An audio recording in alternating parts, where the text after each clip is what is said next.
Good evening, everybody, and welcome to another episode of Gaming After Dark for this fantastic Tuesday, March the 3rd, 2020. I am your host, Boom Boom Kaboom. Noof Nukem is in the room, and I'm here with the lovely co-host. Miss Primal Eve. That's right. She Finally. is back. She is back, and tonight we are hoping that her internet is not as shitty as a porn star enema. So let's cross our fingers. But we've got some fantastic guests we want to introduce to you tonight. Before we say hello to all the fantastic people in the chat, let's give a big warm welcome to one of the community's finest. He is a man who's certainly been making the rounds. You'll see him in a lot of podcast chats. You will also see him on a lot of podcasts. They also do one on Wednesday night, which will be tomorrow. I'll have him tell you more about that a little bit later on. But let's give it up for Mr. Wilmy Hood. Boom, boom, boom, boom. Boom, boom, kaboom. Wilmy Hood. Never mind. Wrong person. Sorry. What's up, everybody? So we've got a lot of shit to talk about. It's late. My left nut's itching, so let's do it.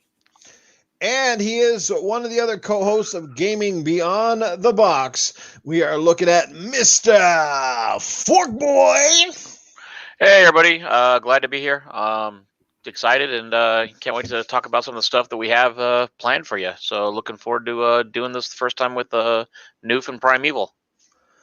It's good to see. We've had Wilmy here before, but this is your first foray, I think, on Gaming After Dark. So welcome to the podcast. Thanks for being here. We're hoping that you're going to bring it tonight and you're going to stick fork in it, literally. I will do my best to fork it. Well, we got a good crew, guys. We got a great panel. We got amazing topics, all that good stuff. But before we get into anything, let's just catch up with the chat because we have got some amazing people here. And without you guys, none of us would even do what we do. So let's give it up for the amazing Spider-Man 356, who was the first guy to swing into the room. We've got G-Man 1172 is with us tonight. I could almost hear G-Man's voice in the background. Hey, guys, what's up? Something like that. Draven Arrow, what's happening, brother? Supersonic Station is here. Dreadpool is in the house. We have got Cyber Gunter, what's happening, Cyber Gunter? Long Shot 316, back from the dead is here. Dreadpool is in the house. Great Skull Zero is here as well. Who else we got going on here right now? We got Jago Kukin. Jago was our guest last week. What a great show that was. Great time. He is in the house as well. So if I forget to say hello to anybody, make sure that you kind of wave at me in the chat or something like that. Give me the middle finger. We want to make sure you get a little bit of a shout out and acknowledgement. Is there an emoji for the middle finger? I don't know, but I'm sure somebody will come up with one. I'm looking. I don't see it. Damn. Well, let's head over to the guests. Let's find out what you guys have been up to. I'll start with Forkboy Gaming Fork. What have you been playing, man? What's been keeping you busy? Besides Wilmy's left testicle? No. Honestly, I got back into Division with Warlords coming out. Been playing with that with the Forking crew. Playing that a little bit, enjoying it. When they said we were going back to New York, I actually thought it was going to look like New York, and the fact that it's completely changed, that's kind of looks like a disaster zone. It's actually kind of cool. The environment is amazing. It's totally changed. And unfortunately, I and a couple of other guys I play with have some severe ADHD. So we'll go down a dark alley, and before we know it, we don't know where the hell we're at. So. But if you haven't checked it out, seriously, check it out. It's awesome. And also playing Modern Warfare with Wilmy and the other guys. And unfortunately, World of Warcraft with Bomber. So very busy. Well, that's a very diverse gaming lineup. That's good. It sounds like you've been busy. Jason Ellis, welcome to the podcast. He says this is his first time listening to this one. And he says the left. So I think what he's kind of wondering is what's wrong with Wilmy's right? It's deformed. Looks like a pea. Has some funky growth on it. You just don't want to go down that road. Well, thank you. I'm looks like you're at a walnut. It's like, you're welcome. Oh, man. There we go. It's like I said, this show is going to be lit. Crazy Greek dude is in the house. What's going on, brother? Thanks for being here. Shinsia, what's going on, my brother? Thanks for being here. Let's get over to our next guest, Wilmy. What have you been up to, brother, besides some of that gross shit that keeps you busy when you're not gaming and chatting about games? I see some of those pictures you post, man. You see some ranked shit in the run of a day. Yeah, but it's all money, dude. But it supports my gaming addiction. There you go. I was actually playing the demo for Final Fantasy VII. Nice. And we're going to talk about that in a bit, so don't say too much. Yeah, I wasn't going to say too much. And like Fork said, he'd been playing some Call of Duty, showing some of the younger guys that us old fucks can still play, especially when we're doing 68 and 18. That's really about it, man. I've been on, I think this is the 4th podcast in the last few days. Yeah, 4 podcasts in 4 days. Yeah, so. I know, man. You've been busy. I almost felt guilty with asking you to come on. It's like maybe it's overkill for you and you're no. exhausted, so. No, we're good. All right. Good. I'm just waiting for the caffeine to kick in. Then you're going to regret having me on. Never, never, never. And Primal Eve is here. Yes, my co-host, my partner in crime. I've heard that apparently her internet's been going down on her more than the men in her life. So Primal, what's going on? At least something's going down on me. I swear to God. It's ridiculous. And I felt bad last week because I had fallen asleep with my headset, and I'm so used to just falling asleep with my hand down my pants that it was really weird to wake up to that. You got a really good headset and put it down your pants, right? And turn the volume all the way up. I do need to upgrade. I need something that does more than just letting me hear and speak. No. If you find that headset, let me know. Right. I'm in another kind of like gaming lull. I'm trying to find something that excites me, and I'm just having trouble. I don't know if I'm not looking at the right things, or I'm just not giving the right games a shot or not. But I'm kind of just, I'm trying to find something that's going to excite me. And I think I said this would that thing require batteries or? Well, no, because normally those things usually I plug in the wall and it charges that way through USB. Oh, but, there you go. Damn. Yeah, it's always on the go. Well, no, it's not like I don't charge it in my car or anything during my breaks at work. I hope no one's listening to this and knows who I am. But that's why after lunch you're always happy. Okay, that explains it. Yeah, no, I'm kind of I need something. I need something to excite me, and I hope I can find something soon because gaming is my thing, and I like to come home and ignore my child and just sit down and play games. And now I have to pay attention to her, so I'm looking for that outlet. Hey, whatever turns your crank. Yes, indeed, Jason. We appreciate you being here, man. And Froggy T. Wright, what is going on? Yes, I think Primal's internet is good for now. We'll see how it holds up over the long haul. You just jinx that shit so hard. That's right. That's right. Yeah, it could be like premature ejaculation up here, so let's not get too excited. So. Primal's car is vibrating during lunch. Do not disturb. Jason J is in the house. What's going on, brother? Thanks for being here. And yes, we'll warn everybody, this podcast is generally rated R, I guess you could say most of the time. The content and the conversation can get a little bit off the rails. Definitely a little bit more of a podcast with adult flavor. So if you got kids handy, tell them to put on some earmuffs or perhaps leave the room. Or do like Primal, ignore them and send them to another room. That's right. Actually, I don't think she said put him in another room. She just said ignore. So I mean, give him a dildo, stick it on the the counter, and tell him it's a new Atari. No, I love my kid. She's my best friend. I love gaming with her. She likes to watch me play stuff, so she's a good partner in crime. Perfect. Well, we got past the intros and what everybody's been up to. As for myself, I've just kind of been playing a variety of everything. I've been also like Wilmy. I've been trying out that Final Fantasy VII Remake demo, and just catching up on some backlog. Started some new stuff which I haven't done in a while, like Sonic Forces. I started on the Xbox the other day. I actually found that game was kind of fun.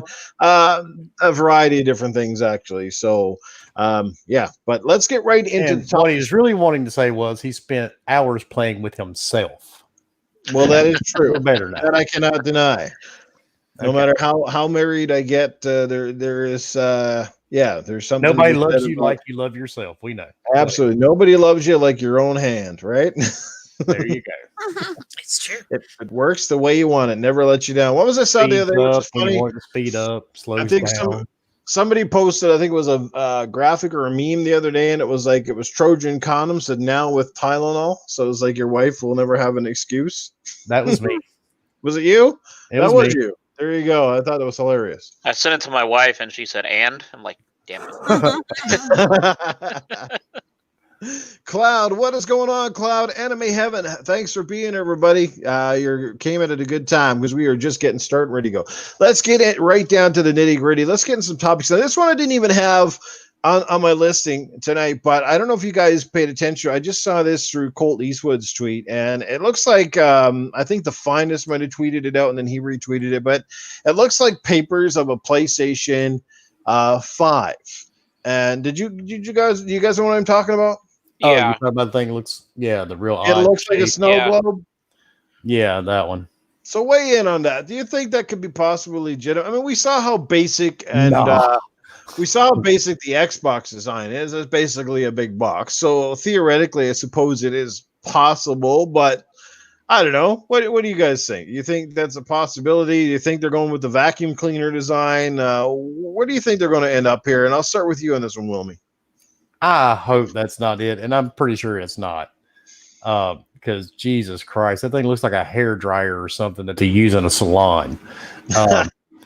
I don't think that's it, man. Some of these leaks, dude, have been crazy. Like, Yeah.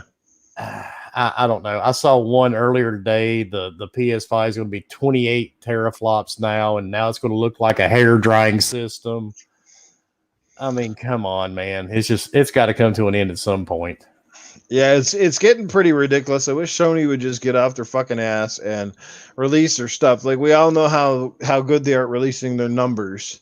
So why are they taking so long to put anything out right now? We know they're not showing up at any big shows over the next little while, so not sure what the fucking delay is. Ace Junkie Media is in the house. What's going on, brother? How you doing? Let's over to you, Forkboy. How about yourself? You had a chance to see this, and what do you make of it all? I mean, honestly, it looks like someone just printed it out with the Sony sticker on top, left and right, and then blocked some stuff out. I mean, it looks like someone broke Wilmy's Dyson vacuum and took the ball out and said, "Hey, look, we can play with it." I mean, people are complaining about the Xbox, but it's got one HDMI port from what it looks like. One, I don't know what the hell port that is.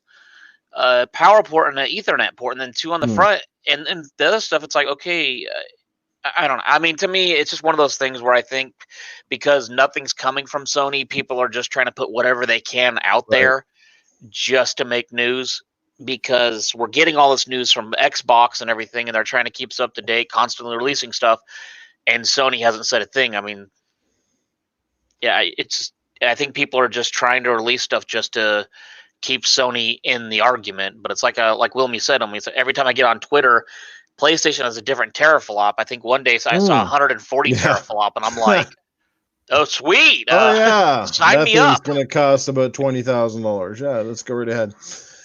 Primal, how about yourself? You had a chance to glance over it real quick. Do you think it's legit? Do you think this is a hocus pocus, all that sort of thing? I heard you like big balls, so maybe you might like this design. I like any balls, Noof, as long as they're full. No, I don't. There's so much shit that comes out, so many rumors and bullshit that looks legit and ends up being the complete opposite. I don't know. And I kept trying to think really hard. Like earlier when we talked about it, we did mention the Death Star, and then it also kind of reminds me of like part of BB-8. So I'm just kind of like, it's also very simple, almost too simple, and I just don't. Wow, that would be wild. A console that you could remotely control around the floor like BB-8. Oh my gosh, it would roll around and shit. Yeah, that'd fucking be pissed. Everybody would be claiming warranty repairs after the first week. Right? Yeah, that shit. Hey, roll that bitch into my room, will you?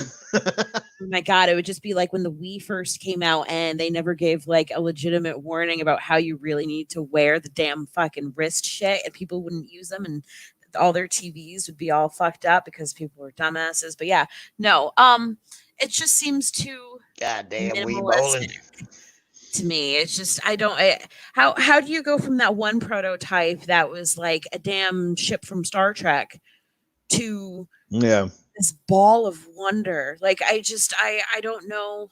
You're gonna have to wait and see more. I don't trust it, but we'll see. I could be surprised. I'm going to side with Wilmy and Forkboy here in this one, and pretty much what you're saying, and that I think it is hocus pocus. Just like I said, people looking for attention, trying to drum up something for, at the end of the day, You know, I like cool, sleek looking consoles, but I don't really give a shit. Like overall, it doesn't matter if you're ugly as sin. Like I said, that's the most irrelevant part. You know, you don't sit there and stare at your console. You're going to sit there and stare at the games. So as long as your games look good, doesn't really matter what the console looks like so much.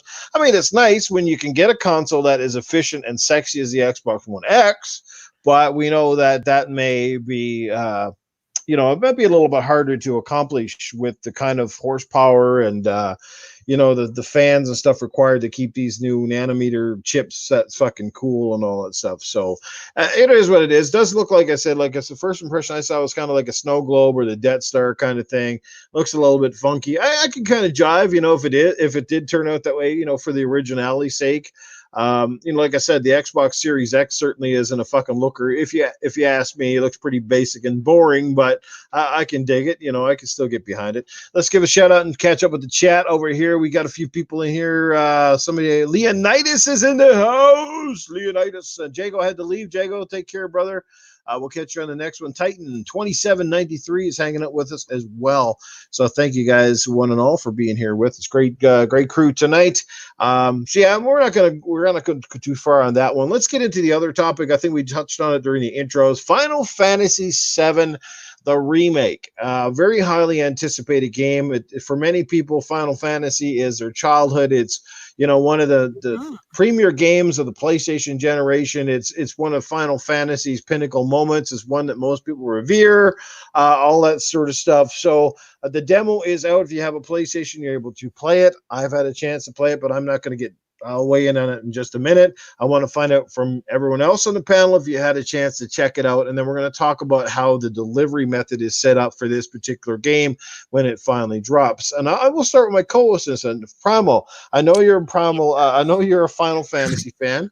So have you had a chance to check this out? I have not. And it's one of those things where I don't want to ruin any of my initial excitement when I first, you know, put it in.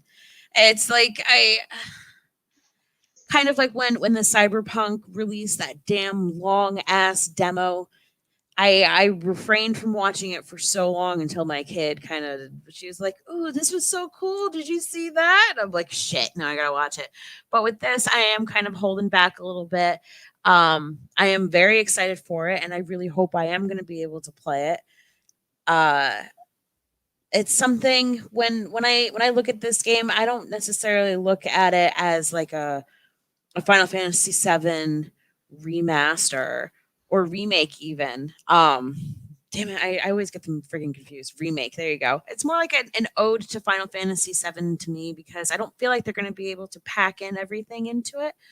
So I'm just kind of like holding back. I am like, this game is very near and dear to me. As you guys know, my freaking daughter's name is Eris. You know, it didn't just come out of nowhere. And it's also brings back a lot of memories between me and my father and shit. So it's definitely a game I'm looking forward to. But I am going to avoid the demo for right now just so I can get the full impact of the game when I first play it. Nice, very well said, and I certainly applaud you for withstanding. What the fuck is that word? Abstinence? I don't do abstinence. That. Yeah, please put your gaming demo abstinence here on this one. Shinthia has dropped a $2 in the super chat. He says super chat works, guys. Yes, it does actually work, and I do appreciate, like I said, anybody dropping a super chat. It's always appreciated. It is not required. It's not demanded. But hey, man, every penny counts these days. And like I said, if you love the show and you want to drop a coin or two here and there, like I said, always greatly appreciate. I will put it to good use. I promise you, all that good stuff. So, like I said, put it back into the podcast or put it into some good things and all that stuff. But he puts all the super chat money into strippers and cocaine. Amen. I am the highest laid guy ever. And that's a really huge chicken. It's a really huge chicken. That's right. I got a couple of feathers sticking to my balls here right now. Hey, the lean green money machine. Speaking of money, Easy Money 4K is in the house, and we got a guy with probably the best name in the room tonight, Dr. Dingle Nut. What's going on, man? How you doing? Let's head over to our fantastic guest tonight. And I'll start with you, Forkboy Gaming. Have you had a chance to check out Final Fantasy VII, the remake? Are you excited for the game at all? Is it something you're picking up? All that good stuff. Let us know what your take is. Yeah, Fork. Yeah. I don't own a PlayStation, so that's why Wilmy. What's that, Fork? You don't own a PlayStation. What? Right. Wilmy, you know that, damn it. You know I don't own one. Yeah, I own everything but a PlayStation. I've had one, just kind of switched over to Xbox with all my friends years ago. So Yeah. I have a friend that played it. Wilmy's played it. A couple of the Forking Crew guys have played it. Saw some stuff on YouTube about it and whatnot. I played it back in the day when it first released on the PlayStation, and I loved it. I was already kind of a Final Fantasy nut, so. No, I mean, I loved it then from what I've seen on YouTube and everything, and people streaming it and whatnot. It looks good. It looks different. Looks like they changed a couple things here and there. As far as the release, to me, I mean, them releasing only a little bit at a time, I think is a good idea. I mean, if you release the entire thing, someone's going to blow their wad in 24 hours or something and be like, I didn't get any sleep, but I beat the game. Where if they release just a little bit at a time, it forces you to, play a little bit, then you got to wait, then play a little bit more, and it keeps the momentum going and the hype because you got to wait for it. You're salivating for the next part, kind of like That the whole. is spoken like a true married man right there, isn't it? I mean, to me, it makes sense. If I ever get a PlayStation, I will probably get it because I do love Final Fantasy. Like Wilmy said, the boss is a pain in the ass. Some people had said they couldn't beat it. Some people said it was cake. But yeah, from what I've seen, it looks good. It looks polished. I thought it was funny that a lot of people are pissed off they can't play as 13, which I'm like, yeah, you gotta wait. Well, now, according to the chat, and I think we all know that the game is scheduled to come to Xbox about a year later. So I'm assuming you'll probably just pick it up for Xbox when it drops.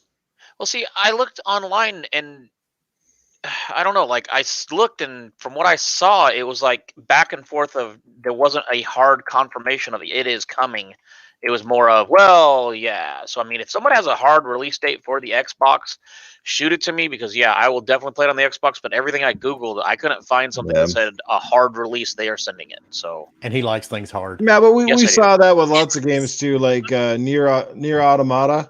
Like that game never said it was coming to Xbox, but one of the telltale things was on the actual, cover art for the game itself. It never said exclusive to PlayStation and blah, blah, blah. And we've seen that multiple games over the last little while that Sony often has. Like usually they try for that 1 year at least release window and see where it goes.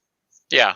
So I mean, with and this kind of goes a little bit off topic, but I mean, with the Phil Spencer at XO19 landing all the entire Final Fantasy and everything else on Game Pass, I don't see why it wouldn't come. So yeah. I mean, if it's a year, it's a year. It's too lucrative a title. It's too lucrative of a title to just keep it to PlayStation. They can stand to make a lot more money by having it multi-plat, that sort of thing. So I definitely think we'll definitely see it for sure. Wilmy, you've had a chance to check it out, I assume. So give us your impressions on it. And how do you feel about episodic content? Yeah, I did. I actually wasn't even going to play it, to be honest. That's the sad part because when I saw it, I was like, man, I played this before. I really want to play it again. Saw everybody sharing screenshots of the game. Thank you, Mr. Boomstick, for all those screenshots. I downloaded it yesterday. I started playing it. Next thing I knew, I was at the end of it, and I already hit the pre-order button. I'm curious though how they're going to cram everything into this. That's my thing. Midgard was what, like maybe 10 hours, 12 hours at the most. The first disc, maybe even the first half of the disc. Yeah. Right. And what was it? There was like 7 discs originally, I think. No, there was 3. There was the 3 discs. The first one was Midgard, and it ended when you found the snake that Sephiroth had killed. That's right. And then, yeah. Oh, so sorry. I'm getting all excited. Go on. I'm curious how they're going to squeeze all this into the game. I mean, are they going to add? Yeah, are they going to add to it, or I don't know. I'm just really curious. But I hope this doesn't take years to get each episode.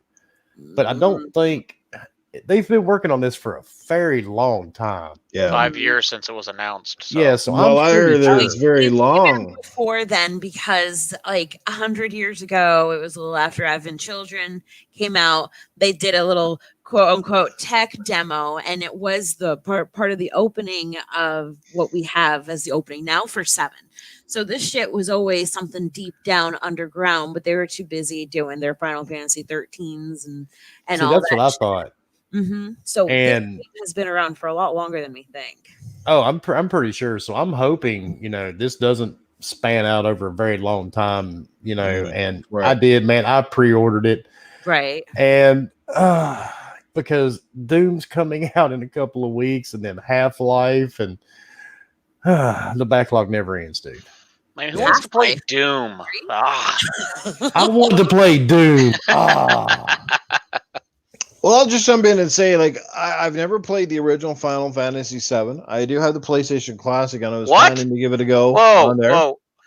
Hey, What? brother, you know why? Because I was a Sega Saturn kid, sorry, and Sega Saturn didn't have that game. So when PlayStation first came out, I was playing Sega games, brother. So that's my excuse right there. Noob didn't play it. It wasn't but- on Game Pass. I'm just sitting here PlayStation- doing the years in my head and realize the age difference between me and Noof now. Hey, brother, I'm 43, bro. 43. Really? Yeah, 43. Oh. Yeah, but like I said, I was a Sega Saturn guy. I didn't go with the PlayStation. The original PlayStation is, and I've said this many times, but the original PlayStation was the only Sony console I never originally owned. Like I said, I have that classic, but I don't consider that to be the same. I mean, that's only got a fraction of games, and some of them aren't even as good as the originals on that machine. So that was the only one I didn't have. But it was one of those games I've always heard good things about. Lots of people talk about it. I've seen various videos and stuff on it, and watched some demos of people playing through parts of the game. But definitely when I saw the remake and the graphics and stuff, definitely because I didn't even I'm not a big Final Fantasy guy whatsoever. The only Final Fantasy I've ever bought was the last one that came out on the Xbox and PlayStation. Final Fantasy 15, is it 15?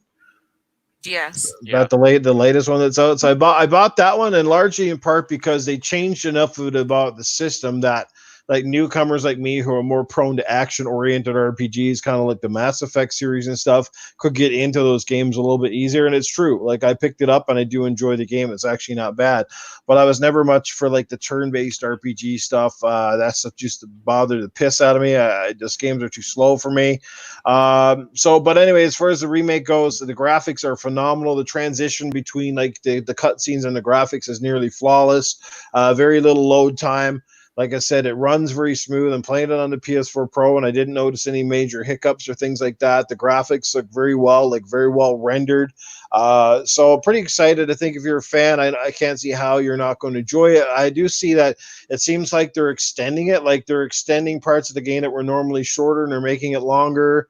Apparently, like this first part of this game is only one small segment of the whole game. So, like I said, coming out in episodic content, like this thing could be massive. I don't know how many parts they're going to have to make one game. I'm not a fan of episodic content in any form. The only games I tolerated was the Telltale series.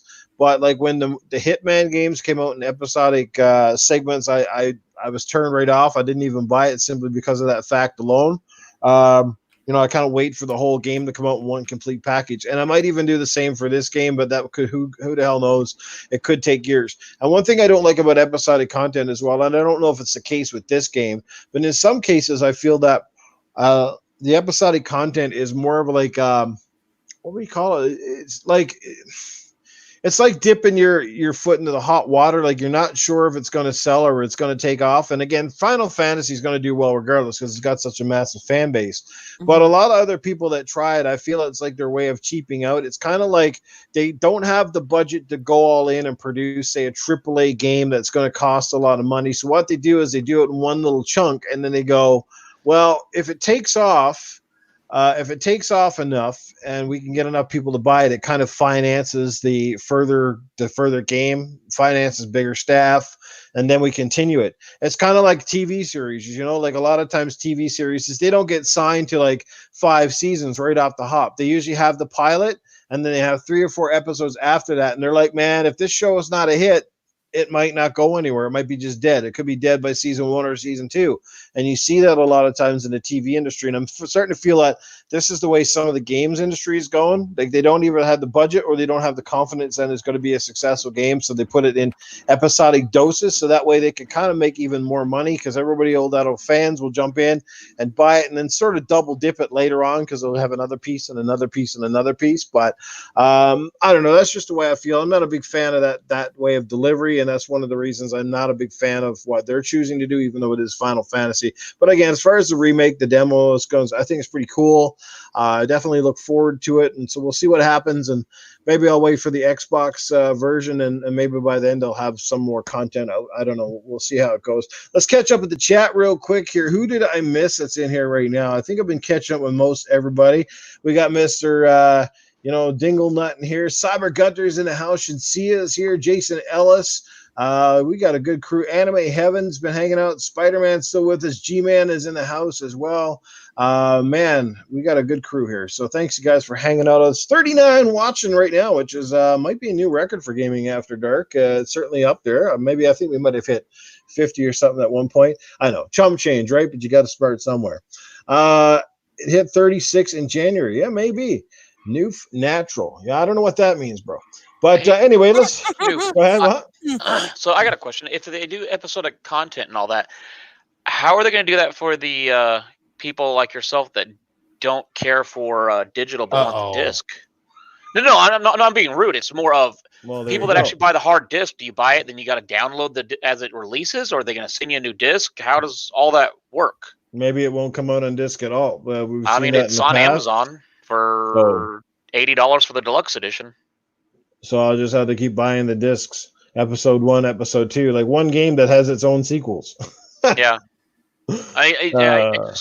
Just curious, when we were talking about it being releasing and everything, is more of, okay, it's something that you'll just come home and there'll be an update of, oh, here's new content. Good job. It's like, oh, yay.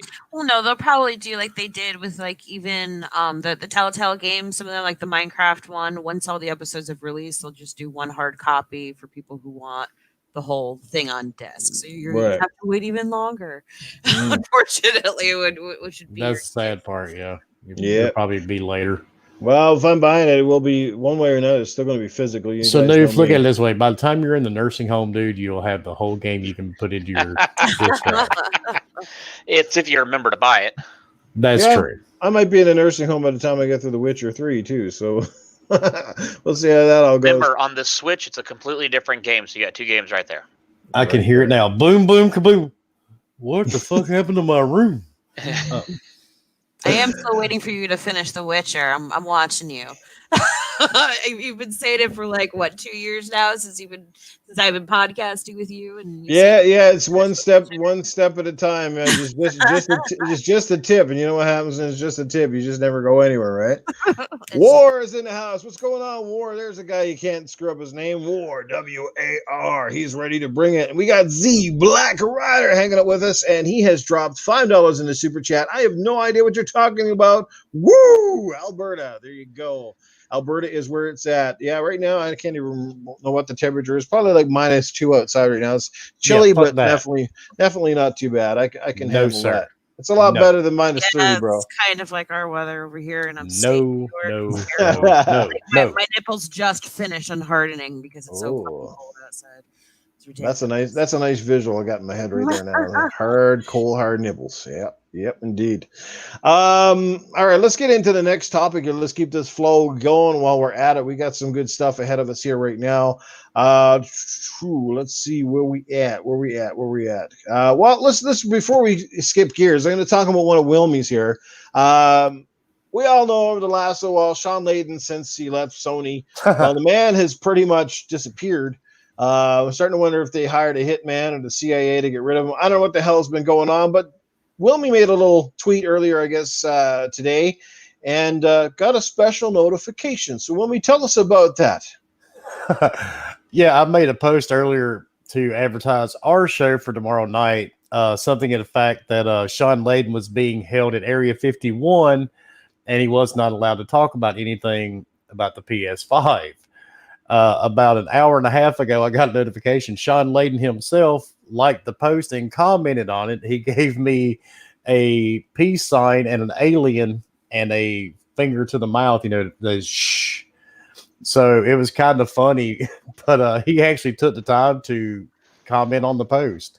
So Sean Laden is still alive, folks, but we don't know if he's at Area 51 or not for certain. So in other words, his shirts are not that tight. He's still getting oxygen to the brain. yeah, apparently. But I just thought it was funny. I mean, he actually he found that post and commented on it. So we do know he is alive and well. Well, Sean, if you happen to check out this podcast, or even if you're watching right now, which I'm sure is a long shot, but then again, I'm sure Wilmy also did not expect you to kind of reply to him on that posting. We'll say we do wish you all the best. You're certainly in the last couple of years, I think you were one of the bright shining lights for the brand. You were certainly more visible than some of your counterparts, and we definitely wish you all the best, whatever that may be. And who knows? You never know. Maybe you'll end up with Microsoft and can bring some of your stuff over there, as long as, of course, you fit into that mold, right? So the funny part that you mentioned that when I saw the notification, it said Sean Laden. First thing I thought, this is a fake account, even though it had the little blue verification thing beside it. I clicked on the profile, and he has actually been retweeting some things about Bill Gates. I thought that was kind of odd, but yeah. I mean, the one thing that was kind of cool that I'll admit that I saw was you didn't even tag him in it. Like nothing on it besides the hashtag PS5. Other than that, it's like, man, that's actually kind of cool that he actually found that you did that without tagging him. So yeah, that seemed kind of cool to me. But I do have a question. Does that mean I come down on the Xbox list now? Because I was at B before when they made that list. That dropped me down to F. I mean, the Xbox list didn't make any sense anyway, so you move up to A. Yeah, Primal. I don't think I saw you on the Phil Spencer Nut Hugger list. You must. No, I was kind of like, all right, I'm good. I'm neutral. Yeah, it's funny because I'm looking at that list, right, and I'm laughing at some of the additions, and then fucking Lady Foxfire got on there, and I was kind of like, how the hell did she? I'm like, she is like so non-toxic. It's not even funny. Like she likes Xbox, and we all know that. And Lady Foxfire is a good friend. I love Lady Fox all the pieces, and that's why I was kind of shocked to see her because like she never really goes out of her way to like put PlayStation down, or she's not a troll and she doesn't show up in podcast chats and fucking harp on people or whatever. She's very quiet. She plays games and she just she loves Xbox. So you don't see her really play. And she has a PlayStation. I know that for a fact, but I don't see her on it near as often, right? But like she got added to the list. I'm like, who the fuck got the time to do this shit? Yeah, who made that shit? Did anybody figure that out? Someone that has no job. That's all I can say. Because that apparently doesn't pay attention to people, because there were some people on that list that had no business being on that list anyway. And I think Nof knows who I'm talking about. Yeah. So somebody really, and evidently Primal does too. Whoever made the list really wasn't. They're not smart. Yeah, they're not keen in the community. Not playing games either, because they have time to make lists and put people's avatars on it. So I mean, I'm just offended I didn't make the list. I've given out enough Xbox games this year and 3 consoles. I'm like, what the hell? Give it time, brother. Give it time. You've made lists, but they usually have no fly attached to it. That's true. Well, I'm pretty sure it's whoever made the list is probably an RDX hater number 1, because I think most of the RDX panel made like the top tier. So. Oh yeah. Yeah. So they're definitely not fans of those guys. That's for sure. So I wanted to get into this next one. This one could segue into a couple of our topics tonight. Definitely. This one is Animal Crossing. It is coming out soon. I know it's, I guess for this part of the year, it's one of Nintendo's most anticipated titles. People that own a Switch, or at least Animal Crossing fans, are chomping at the bit. I've only dabbled with the franchise, so I wouldn't call myself a big fan. Is there anybody on this panel tonight that's a fan of Animal Crossing? Is anybody buying it, or even give a crap about this? I'm tired of it showing up in my feed. I don't care about it, but if you right now, if you send me your Social Security, credit card number, tag 35 friends, and like my post, I will send you a free copy. Oh, man. Yeah. I'll beat Wilmy. I will not send you 4 copies if you do the same thing for me. I am so sick of seeing that fucking game. You know what? I don't even know anything about the game besides it has animals apparently in it, and it keeps showing up in my feed of people like, I can't wait, and I'm like, is this the new Pokemon or something? I'm glad there's people that love games. If you love it, that's awesome. I'm not bashing you. I don't get it. I don't. I call it a more simplistic, like Nintendo based version of The Sims, essentially. Well, see, okay, I'm gonna back in the day on the GameCube, Animal Crossing was the shit because it was one of those things where you could save your file, take it over to your buddy's house, put it in, and then they can also upload their file as well, and you guys can play to get like together on your things, and you can have your little characters get together. And it was also super cool at the time because then you could use your Game Boy Advance if you have one with your little charge and play thing. At the time, it was super cool. I absolutely loved it. For like, oh shit, how old was I when that damn thing? Well, apparently young. 3? Actually, no, I think I was in high school. It was like my freshman year in high school, and I was like all about it. But after that, you were a B cup back then, wasn't it? No, I ended up being, well, once I hit 5th, 6th grade, I hit a C cup, and then middle school I was a D cup, and then I was a Oh Lord. And then when I got pregnant, I was an F. Holy. And then after I was unpregnant, I kind of shrunk back down to like a double D and a half-ish. I can squeeze them into a double D, but that's besides That's nothing. Fork's a double K. I am damn proud of it. I thought he was a triple A. No, but no, I think it's cool. I am a little over it. It is something probably more. I can't even say for the younger crowd because I'm sure there's plenty of adults that play it too. I am tired of seeing it on the feed, though. I really not so sure why it's all over the place with some of the people that I follow, but maybe that needs to change here soon. Alex Bash is in the chat. What's going on? He says, this guy an advocate of MBG that made the list. Well, there we go. I think we just found out who made the list. I didn't recall who made it, but I had a good chuckle out of it. That's all I can say. So it was definitely entertaining. CSS Freelance is in the house. What's going on? Jay Slaya Jay is here as well. Born Distracted. What is happening, brother? I'm going to pass out soon. What do you say, my man? I am good. I have got energy to burn, let me tell you. Look, my take on Animal Crossing is this. I'm not a hater of the franchise. Can't say I love the franchise. It's one of those things. It's another one of Nintendo's staple franchises that obviously they bring out like clockwork with each and every system. It has a pretty large following. I know people that are older that play it. There's lots of people that are younger that play it. It kind of appeals to a lot of different types of gamers. I guess it just depends on what you're really into. I wouldn't say the game is the most exciting in the world. It's all of it never has really spoken dialogue. It's all of that, everything's typed out kind of stuff, reminiscent of Zelda. And like I said, the game's got a little bit of a Sims aspect going to it. They're animals, but they're basically people, blah, blah, blah. I think I downloaded the one for the phone and gave it like a try for maybe a half an hour, that sort of stuff. So, but here's the thing, and I'm going to segue into this, right? Is this we're seeing this coming up again right now. There's been some talk about grounded and stuff on the Xbox, right? And it's every time I turn around now, Xbox is taking heat for having games that have stylized visuals.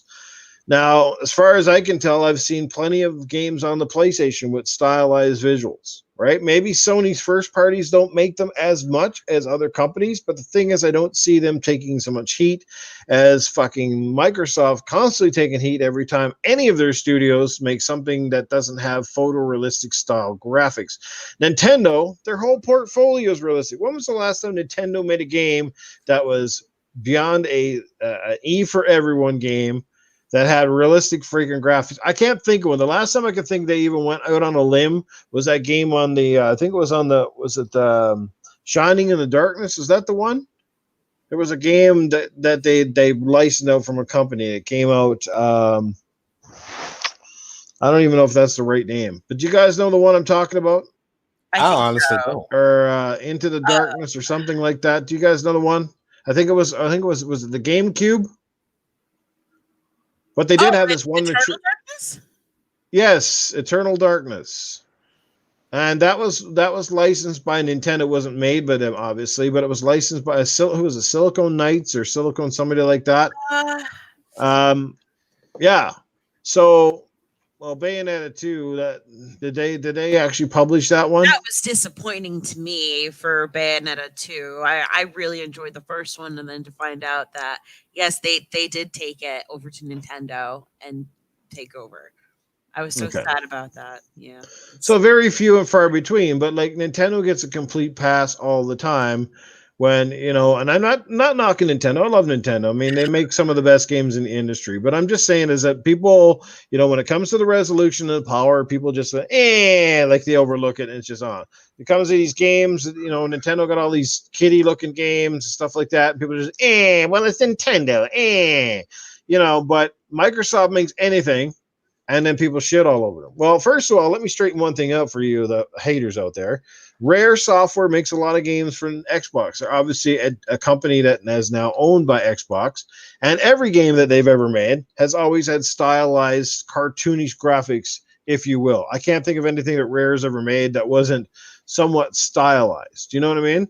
Mhm. A lot of these games that Ninja Theory's making, whether it be the Bleeding Edge or who's making this grounded game anyway?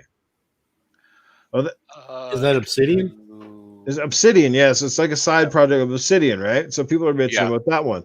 Like, put it this way. Sure, it's got stylized graphics, but the concept technically hasn't really been done before. Not in a video game, where you're like this kid and you're in this larger-than-life world. You're like shrunk down to like, maggot size or whatever, and you're in this kind of world. Like, I can't think of a game that's really done it outside of games that might be like, what do you call it? Like Toy Soldiers or something like that, or little parts of the Toy Story games. But outside of that, it's just kind of like a Honey, I Shrunk the Kids kind of a deal. I don't know much about the game, so I'm not going to run off on the loop. Maybe the game is absolute trash. I don't know. But I'm just talking about stylization and graphics and how some companies get a pass. Xbox just constantly gets dragged through the coals. Like Microsoft has got enough studios right now that we know that every game that's coming out from them is not going to look like fucking cartoons, and that's a fact, right? So I don't know what people are worried about, but I don't know. Let's get what everybody else's take on it. I think Animal Crossing, we don't have to beat that to death. We kind of know what it is. Most people on this panel, with the exception of Primal, aren't overly interested. I know some people in the chat seem to be. But what do you think about stylization, graphics? What's your make on people sort of going off on Grounded right now? And I'll start with Forkboy. I've said this before. I mean, Xbox could come out and say, hey, we're coming out with game A, and they'll get shit on. PlayStation comes out with the same game, or Nintendo, and people praise them. I mean, to me, it's always seemed like no matter what Xbox does, they always get shit on no matter what. It's not even my opinion. There's proof out there. Mm-hmm. PlayStation, revealed a logo, and people went freaking nuts over it. So, I mean, to me, it's just one of those things that enjoy what you play, not where you play. If you want to play Grounded, awesome. If you want to play on Xbox, realize that some people will probably be those people that just have nothing better to do with their life because apparently their life sucks so bad that they have to shit on other people. So, I mean, to me, I looked at Grounded. It's not my type of game. It's a survival game. I'm more into RPG type things, get gear, go home, show it off, make people cry. Mm-hmm. And, but I mean, I thought it was unique. I thought it was something, hey, look, it's like Honey, I Shrunk the Kids, but you get to build your own village and stuff. I was like, you know what, that's actually kind of cool. No one's ever done that. And instead of getting praise for it, hey, look, this could be groundbreaking. No, it's it looks like kid graphics. It looks like something that should be on the Switch. And it's like, okay, we have Minecraft is the number one played game on the internet, and it's freaking 8-bit game. Come on, it's like, yeah, just. It'll hit somebody. They'll like it.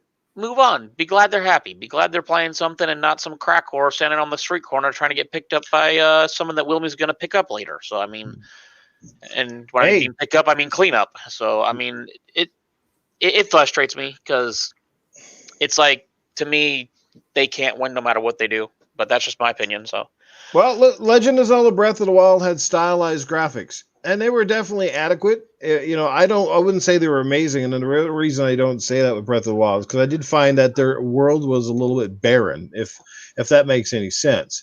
But I love the graphics all the same, if that also makes sense. I thought the graphics were great in Breath of the Wild. Like, it was a very unique looking game, and I thought it certainly worked for what they're going for, but it got praise for kind of its style and what it went for. But other games that try to prove it, as I said, if you're somebody else, you just get constant crap on for it. So, yeah, I mean, I don't know. If you enjoy it, enjoy it. If you don't, move on. It's like we all just talked about Animal Crossing. None of us crapped on it. We were all just like, it's not my type of game. I don't get it. If you enjoy it, awesome. I'm glad you have a game that you can enjoy with your friends. I mean, granted, it looks kind of interesting. Will I play it? No, I will not pick it up. I will not play it. It's just not my cup of tea. I mean, yeah, but when you see a game like that, most often it's not the graphics that are turning you. I don't really see people go, well, I can't play it because of the graphics. Like I like Sea of Thieves. I've never once looked at the graphics and went, well, you know what? I'm just not interested in playing it because it's got a stylized graphic. Do you know what I mean? yeah, and see, that's what's stupid. So many people talk about graphics don't matter, and then all of a sudden they're shitting on graphics, and now graphics matter. The same people that talked a month ago about, oh, graphics don't matter, it's all about content. And okay, here's content. Nobody has made a game like this. Content that nobody has made, and now it's graphics. And it's like, why does it matter? I mean, at the end of the day, it doesn't matter the graphics. If you enjoy it, that's all that matters. Because guess what? It's going to be in 4K. So, yeah, it's still going to look amazing. It'll still be fun. It's a 3D world that you can move around in. And guess what? Even though it's stylized graphics, it's still stylized graphics that'll look way better than Breath of Wild, because Breath of Wild wasn't 4K. Yeah, Borderlands 3 got stylized graphics, and I think they looked amazing. Wilmy, what's your take on it, man, on this whole stylized graphics and Xbox just can't catch a break from anybody, it seems like? Man, it's... Do I really say this, or do I keep my mouth shut? Okay, I'll say it. Go ahead, man. Floor is yours. Demon looks like my avatar sitting on my left shoulder. The goalpost constantly moves, man, with anything involving Xbox. We all know this. We see it every day. It's always the same fuckheads are always, on social media. Oh my God, look at this game. I mean, it doesn't matter. Like I've said, man, they could announce tomorrow morning at 9 a.m. And Noof, me and you've actually had this conversation. They could come out and say, look, here's the new Xbox Series X. We're going to give it to you for free if you sign up for 1 year Game Pass. Within 15 minutes of that, you're going to have people all over Twitter going, oh, dude, it really must suck, man, because they're giving the fucker away. I mean, it is just so, and it's so old. And the bad part, these are grown fucking humans. These are not children. They're not teenagers. They are grown ass. Well, they're grown. Okay, we won't call them men. Because men should have something better to do besides sit on Twitter 24 hours a day, 7 days a week, bashing a fucking game or a console. Go out into the real world. That's what happens when their stylus is bigger than their penis, right? I mean, go out to the real world. Find a woman or whatever you're into. Just go out and get another fucking hobby. Collect stamps. Find a sheep. Yeah, go play Animal Crossing and, walk up to people on the sidewalk. Will you pet my goat? But, I mean, just find something to do. Gaming is apparently not for you if it's that miserable. And if, because say, like, if Fork likes something and he posts about it and I don't like it, which actually happens all the time, and Fork and I are great friends. We're on a podcast together. We stream together. And there's a lot of games that Fork likes that I could give two shits about, like World of Warcraft. And I even attempted to play World of Warcraft. But I don't, dog Fork over, playing WoW. And Destiny 2. I don't give him a lot of shit over that one. I like to joke with him, but I'm not going to sit and just constantly talk trash to him because they play Destiny 2. It's just a lot of people, man, need to grow the fuck up. Yeah, and if every game had hyper realism in their graphics, then people would complain that, don't you miss the old days when we had games that look like this or that? We'd complain the other way. Like it's literally like the bottom line. It's no different than the movie business. What people don't understand is the graphics that they often dictate they're not dictated by the hardware they're using. Is that a lot of times they don't go for those styles of graphics because they go, oh, well, we've only got this kind of power to work with, so this is why they end up with it. A lot of times that is the vision of the developer, and they want to do something different. And I mean, we're seeing back in the day, like I remember when Zelda Wind Waker came out, for example, right? That was quite unique. At first, I was a little put off by the graphics of Wind Waker, but then I eventually fell in love with it, and I thought they were beautiful. And one of the best things about graphics, like Wind Waker or any of these games that sometimes have stylized graphics, is the cool thing that people don't recall or remember or think about is that stylized games often don't age as bad as games that strive for realism, because you can go back today and play Wind Waker and you'll still enjoy it, and you won't sit there constantly nitpicking the graphics. Now, can you say that about GoldenEye on the N64? Can you go back and play GoldenEye and go, holy fuck, these graphics, man, they haven't aged today? No, you can't. You can't even do that with Halo. Right? I can't even remember how I held the controller, because I went over to my friend's house a couple weeks ago to play it, and I'm like, I don't even know how I did this. How the fuck do we even play? I'm like, did I hold it like this? I'm like, what the hell? No. But to hop on what Wilmy said, I don't play horror games whatsoever. Wilmy knows this. We talk a lot, but every time Wilmy posts something on PC, I like it. Why? Because he's a friend. I want to support him. Guess what? You can support somebody and not just like he does not care for World of Warcraft. So he still likes stuff that I post about it. He still likes stuff I post about Destiny too. You can like somebody else's stuff because guess what? You can still be friends. And guess what? At the end of the day, there's been some shit games we've all played over the years that look very horrible. If you don't remember Castlevania, you really couldn't tell what you were. And remember, Metroid, for the longest time, we all thought we were a boy till the very end. Yeah. Exactly.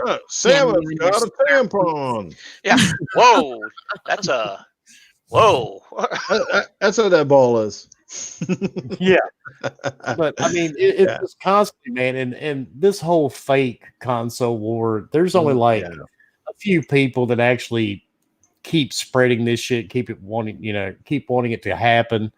But then you have people that, and I won't name names, Noof, because I love you and all that good stuff. But they touched a PlayStation controller, and then the next day, oh my god, this is great. Obvious. I think it's great. I know. Everybody, I mean, it just people need to get a life. And I even talked about this with the season gaming guys Sunday on their podcast. Some people, man, and you have to be negative.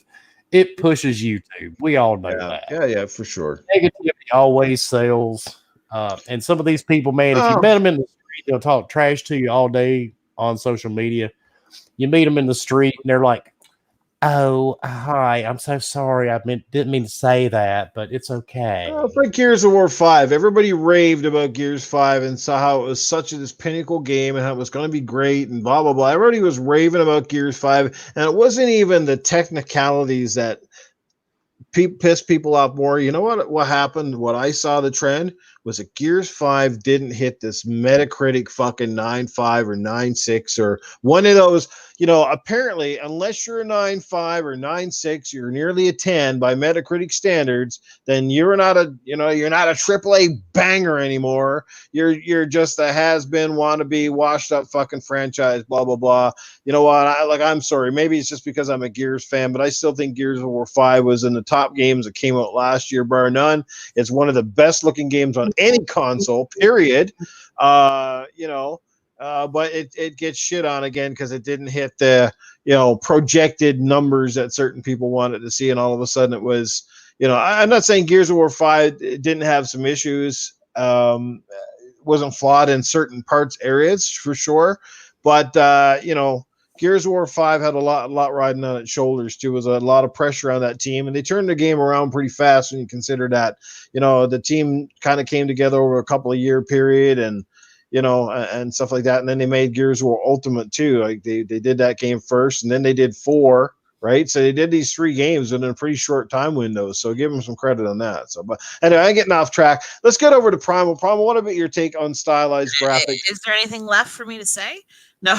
Yeah, there's always something for you to say. Well, no, like the whole graphic thing for me, I'm a content person. Graphics are a huge bonus, and yes, it is sometimes difficult. Like it's difficult to go from being able to play with one certain graphic and then go back to something completely different, or even go backwards to something older that we've played. Because like I was thinking earlier, 90% of the shit that we played as a kid, if we play it now, we're like, how the fuck did any of us ever play any of this? And how did our eyes not strain the shit out of all of them? I guarantee you most of us wear glasses on the panel, am I right? No, I have. What? Okay. I kind of do. I wear contacts, but yeah. Me playing and masturbating. It had to be one of the two. So No, but it's just like Nintendo has its thing. It's gonna always have its thing, and when it strays off, it is sometimes a big deal. I remember when Mad World and House of the Dead came out for the Wii. It was like a really big Oh, deal. I remember House of the Dead. Yeah, it was like Yeah. it's huge because yes, they did have some of their mature rated games. I remember when Call of Duty was first released on the Wii, and then the Resident Evils and the Silent Hills too. But those were games that we've already known and had. With Mad World, that was a brand new IP that was like shocking to be on the Wii as a mature rated game, but nobody gave Nintendo shit for it. They were like, oh, okay. If something goes completely out of the box for the Xbox, yes, everybody shits on it for some weird ass reason. I don't understand why. I really don't understand why people give a fuck what other people enjoy. You I know, don't like, either. it just doesn't make sense. How do you get like your rocks off over what somebody else is doing that one has nothing to do with your own enjoyment, isn't paying your bills, isn't paying for your games, isn't paying for any of your entertainment whatsoever? Why do you give a shit? It frustrates the fuck out of me. It's why sometimes on Twitter, I just want to, there's things I want to say, but I'm like, no, I gotta be the good bad girl. But it's just, I don't know. And like you were saying about the whole console war thing, that whole thing doesn't make sense to me either. Each console, of course, is going to offer you something different. They have from the very beginning of gaming time. So it really depends on what you enjoy and just enjoy it. I don't care what any of you guys do. Yes, I might tease you like Noof about like the whole Witcher thing because like I love the Witcher, but I don't give a shit if you really beat it. I really do. But I'm just gonna I'm just gonna tease you. And same thing with Jago. I give him shit about damn Anthem, which I thought was terrible, but I know that's like one of his game of the year choices. Yeah. So I don't care. I don't care. Style whatever game you want to style. I'm proud of any developer and anybody who's worked on that because making video games isn't easy. It takes a lot of hard work. You know, you're shitting on somebody's like years of work. So it's just like that kind of frustrates me. That's why I'm more of a content person, and that's what makes a bigger impact on me. Yes, the graphics and stuff are great, but it's the story and the characters and the environment that really make me remember what it is. For sure. In the chat, G-Man sums it up pretty well because, the human ego is fragile and they will deny it, but they need to put others on their likings down in order to feel boosted. And I guess it's sort of in our nature, I guess, and all of us do it. And I guess with video games sometimes too, we can't deny that there is a little bit in each of us, because I think we're all guilty at times of having, I guess you could say, that fanboyism, right? And a part of it stems from the same reason, that we like our sports teams and we root for them, and then we put other sports teams down because there's something just, oddly innate and sort of fun in a sense of doing that from time to time. And I think, having your favorite console and stuff, like we all do. We all have our favorite restaurants. We all have our favorite vehicles. Everybody has a preference. Nobody's completely neutral on anything. And the people that claim to be, I think, are full of shit. I think everybody always has a preference. If you play one console way more than the other, then I think you've already know what your preference is. Then I'm a PC gamer, sure then. Yeah. Damn it. So, and let's talk with the panel. I mean, it is what it is. It's just another arguing point, another goalpost moving topic that people like to use as ammo in their fucking machine guns in this console war fucking shenanigans and nonsense a lot of the times. But for all you guys in the panel, I'll go in reverse order, go back with Primal. Can you guys think of one particular stylized game or a particular graphic style or a game that looked oddly different to you and really stood out to you that you really enjoyed? I'm pretty sure we've all had that one that kind of went, oh, like this is different. I'm really liking it. Primal? Shit. I'm thinking. That's tougher, I'm sure. Well, I'm like rewinding. I remember the first time I played Beautiful Joe. That shit weirded me out at first, but then blew my mind as well. The way that they did the whole comic paneling like that was really neat for me. And then Lollipop Chainsaw had this like semi-cell shaded, but not all the way cell shaded type thing, and that kind of put me off. But there was also something else that I was really into. I guess the whole cell shading thing blew my mind too with Borderlands when that originally came out. That was a big deal. And then also like you said with Wind Waker, I was like, this isn't Zelda. how can you do that to Zelda? But I ended up enjoying the game anyway. So yeah, just certain things like that. But it didn't stop me. I still went all the way. What's up, Infinus? How you doing, man? Thanks for stopping by, checking out the podcast. Greatly appreciated. Man, I can't believe, well, I haven't let the whole panel answer yet, but Shinsia brings up a fantastic one in the chat, which I didn't even think about. Cuphead. Like, how amazing is that art style and how well they executed it? That's the most important thing. Like, if Cuphead was just your average, say, side-scrolling platformer, what type of thing, like, it still would have been a solid game. But it's the way they execute it with that amazing, like, old retro style graphic aesthetic and how fluid that game is. It's hard as fuck, but it's one of those hard as fuck but fun as fuck to play games. It's amazing. So yeah, it's good. It's like trying to have sex without a boner. You know, it's hard. It's you know, you're gonna keep trying, but it's not easy. Just imagine it. If you just bend it a little bit, it'll grow inside. Let's go over Wilmy. How about yourself, man?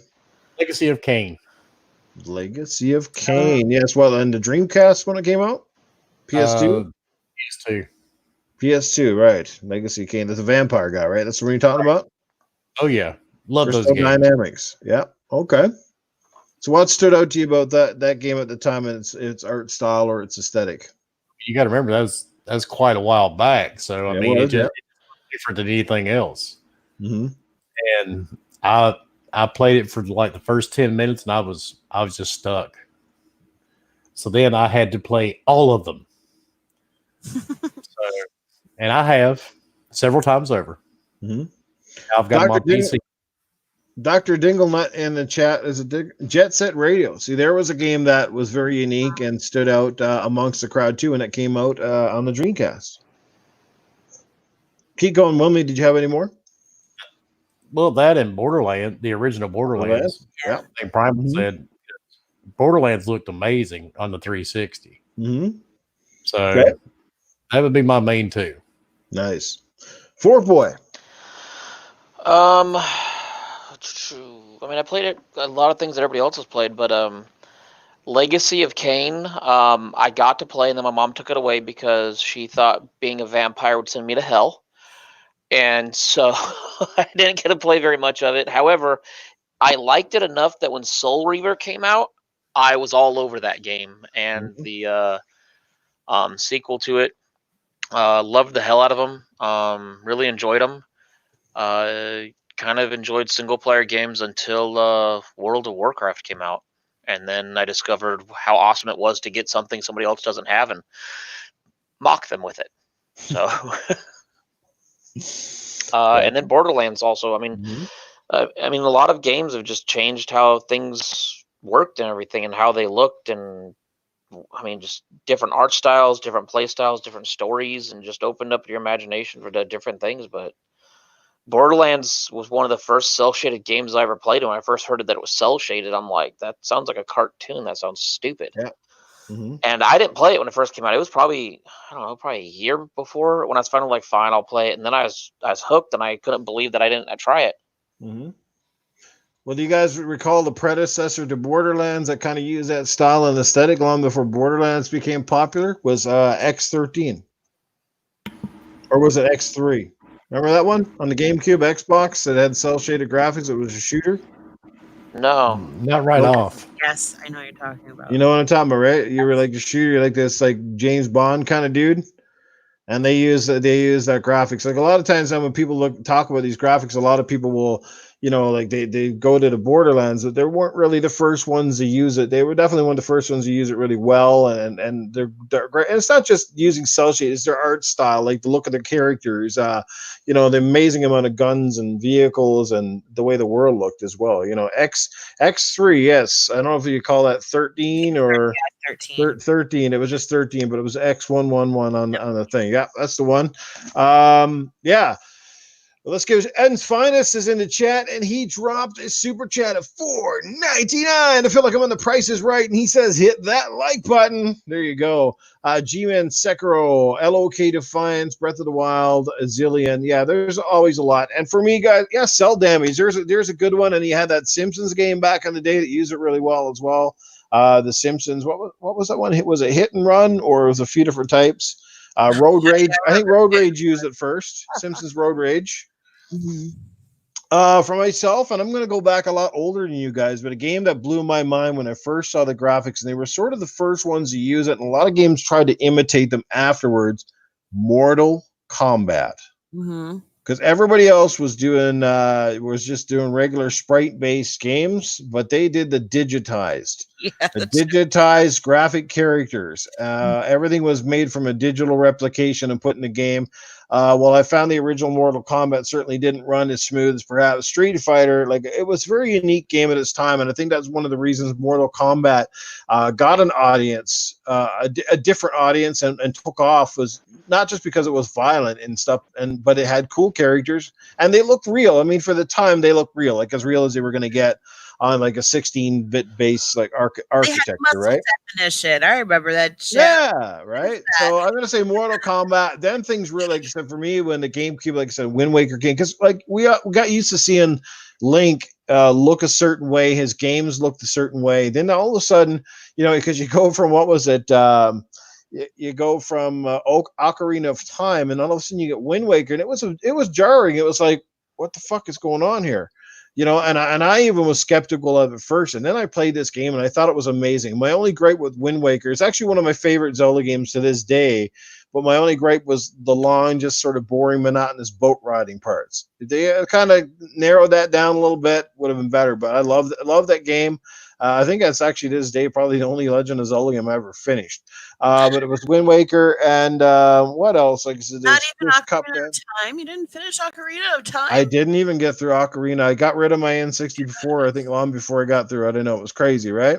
That one's still my favorite Zelda of all time. I don't care how many Zeldas come out, even though that was a pain in the ass. The damn water temple. I hate it every time, but I'll do it again and again. Absolutely love that one. Yeah. So there was another game that I had on my list here too that I totally love, but just can't remember what I was going to say. But anyway, it is what it is. Great choices. Great turn back in time here with the crew. Let's get into some more topics before we get to Primal Eve's question. And she's got a really good question of the evening. I don't know if our guests are going to be able to answer this one effectively, but we're not there quite yet. Let's talk about real quick PlayStation Plus, Sonic Forces, and Shadow Colossus. I think it was last week's show I talked about the Xbox games with gold, which were pretty decent in my opinion for this month. So let's talk about PlayStation Plus this month. What do you think of their 2 editions? Have you played either one of these games? Yay, nay, all that stuff. And I'll start with you on this one, Primal. What? Sonic Forces or Shadow Colossus? What do you think of those PlayStation Plus games? Are they worth picking up? Sorry, I was trying to catch up in here. The Sonic one, it's Sonic. I'm not actually too familiar with that one, but Shadow of the Colossus is actually, it was one of my favorite games of all time back in the PS2. The PS2 still is my favorite system ever. Now, the thing with Shadow of the Colossus, it's going to be very difficult for people who are just picking it off right off the bat. It is a clunky game. The mechanics are kind of weird. The story you probably don't even really truly understand because not too many people know that it is a sequel to ICO, which is also released on the PlayStation 2. It is a prequel to it. And so some people kind of it's difficult, but it's very at the time when it came out, it was so epic because there was these giant godlike creatures that you had to go through and kind of solve puzzles, which I know it's not your thing.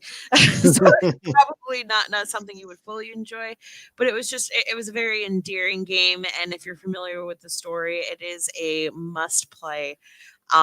So yeah, I think it's pretty neat to have that on the PlayStation. I don't really care about Sonic as much anymore though. So that's my take. Yo, and all you Breath of the Wild lovers in the chat. One reason I still think that Legend of Zelda Wind Waker still trumps that game. I'll tell you why. Because back then, Link did not fucking have stamina meters and breaking weapons. The dude could kick numerous asses of multiple enemies and never fucking ran out of breath. There, I said it. And now I know why that game is fucking called Breath of the Wild, because the little bastard hasn't got any. No, I know. Don't pick on him because he's got asthma, dude. Fucking cool. Needs a fucking pacemaker, that dude. Run like 10 feet. Oh, stamina. Can't climb a tree. Stamina. Can't swim across a little puddle. Stamina. Blah, blah, blah. Ah, fucking shit. All his weapons breaking and shit. Can you tell that still pisses me off to this day?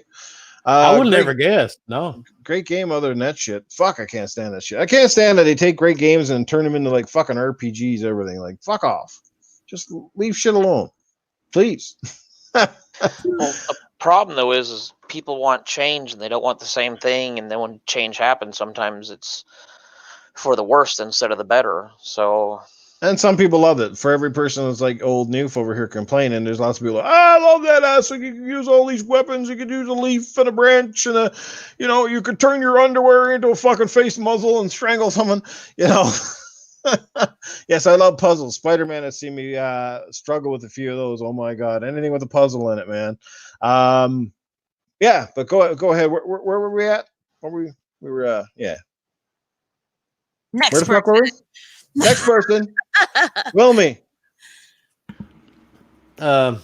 Sonic could care less. Oh yes. Shadow of the Colossus. I played it for about an hour and a half. I deleted it. There you go. Well, I mean, and I didn't even get it for free. I bought it intentionally. So yeah. It's I played.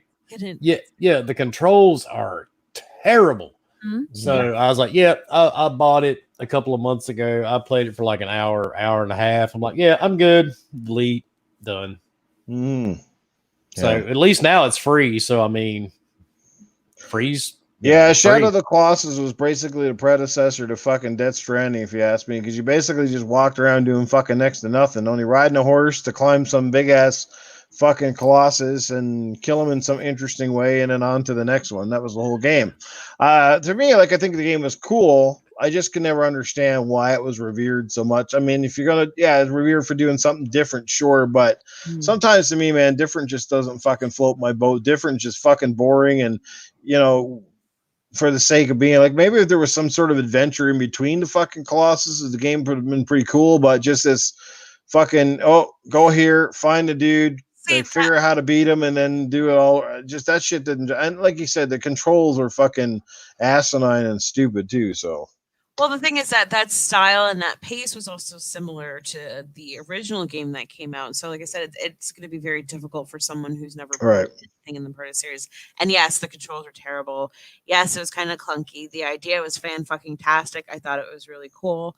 But it was just a really big deal, like you said back in the day, because it was new. And it was also revered very highly because it was a sequel to a previous game that was like blown up out of proportion, possibly too. But both of those games were slow puzzle games, and that's not for everybody. No, I mean, look, there's a space out there for every type of game. So, like I said, one man's trash, another man's treasure. Like what you like and I like and everybody else likes is going to vary, and that's cool. That's what makes us gamers. That's like there's people that just love COD apparently, and that's fine. But there's other people that despise it, can't stand it. So to each their own, and I can respect it for what it done differently and all that stuff. And I don't want to just go on and ramble about the game. I basically already said, I guess, how I feel about this game's the PlayStation Plus stuff, and I might as well carry on while we're waiting for Wilmy to come back. Sonic Forces is pretty awesome. I actually just picked it up a couple of days ago for the Xbox. I picked it up actually even before it went free on PlayStation Plus. It was really weird because then I saw it come in PlayStation Plus, and I was like, "Oh, that's fucking a coincidence." But purpose. Yeah. So, but anyway, I'm playing on the Xbox, and I actually like it. It's pretty smooth. The graphics are good. It's one of the better 3D Sonic games I played in a long time. If you do get a chance, if you got PlayStation Plus and you don't have it, I would suggest you definitely give it a shot. If you like Sonic games, fast-paced action, all that campiness that comes with the Sonic franchise, I think you'll enjoy it. Plus, you get to create your own character, which is kind of cool. Shadow Colossus, like I said, is a take it or leave it. Some people are going to hate it. Some people are going to love it. I do commend them for the improvements they made. Blue Point Games, I think, remade this and did a fantastic job. Like, the graphics are definitely a lot better. They did improve the play controls. I never did play the original, so I got nothing to compare it to, but I've heard from multiple people that did say they were definitely better. And it was very unique. Like I said, it's not like a game you can say, well, I remember playing 5 other games that played like this. There's really nothing out there much like it, and I guess that's why it's revered. So I'd say I'm going to give them a pretty good rating for the month. Pretty solid lineup of 2 great games. Heading over to Forkboy Gaming, what's your take on these 2 games? How do you feel on them? Yeah, Fork. How's that PS4 Fork? I don't remember PS4. Right. Well, he can still weigh in, I guess. I guess he can't play them, but he can weigh in on them. He probably played Sonic Forces. No. Shadow of the Colossus, I mean, I've seen it. I've seen people stream it. I've seen stuff on it. I mean, it's an interesting take on a game.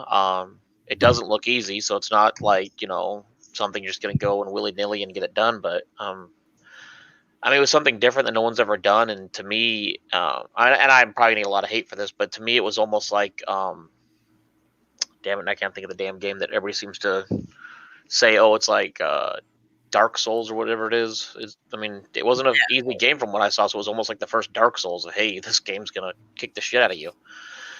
But, I mean, that was my take. He knows a guy that played it once. Yeah. I know a guy that touched a guy that had a controller. Who knew a guy who played with the guy. Yeah. There you go. So overall, it sounds like the consensus is pretty decent lineup. You really can't go wrong with either game, especially if you didn't jump on the bandwagon when they first come out. You'll have 2 solid games that you can sink your teeth into and all that stuff. So that is good. Let's get on to some more topics, and we're almost getting into Primal's question of the night. Let me see here where we at. I'm just going down through my timeline here and see. We're on YouTube. We're on YouTube. Some asshole's channel, New Pukum. Yeah, sounds like a guy I might like. Let's talk about, this just kind of segues off of this too. Remasters versus remakes, which is better, and the best remake or reboot that you guys have ever played. Ooh. So, some people don't understand the difference. A remaster is often more or less the same game with improvement visuals, and a remake is often, again, like Final Fantasy, where they basically remake the engine, do the graphics over. We saw this with Resident Evil 2, now Resident Evil 3, etc., etc. So, and I'll go in reverse order. Forkboy, how about yourself, man? Remasters, remakes, do you like either one? And what's the best remaster or remake that you've played? You got a shot at this one, Fork. Fuck you, Wilmy. Remake and remasters, sometimes I like them, sometimes I don't. It just depends really on them and whatnot. For the most part, if I played a game once, remakes and remasters, I usually don't go back to them because it's kind of like, well, I played it once, so I'm not really going to play it again. That's just my thought and my theory, but I mean, trying to think back of the best remaster or remake I've ever played.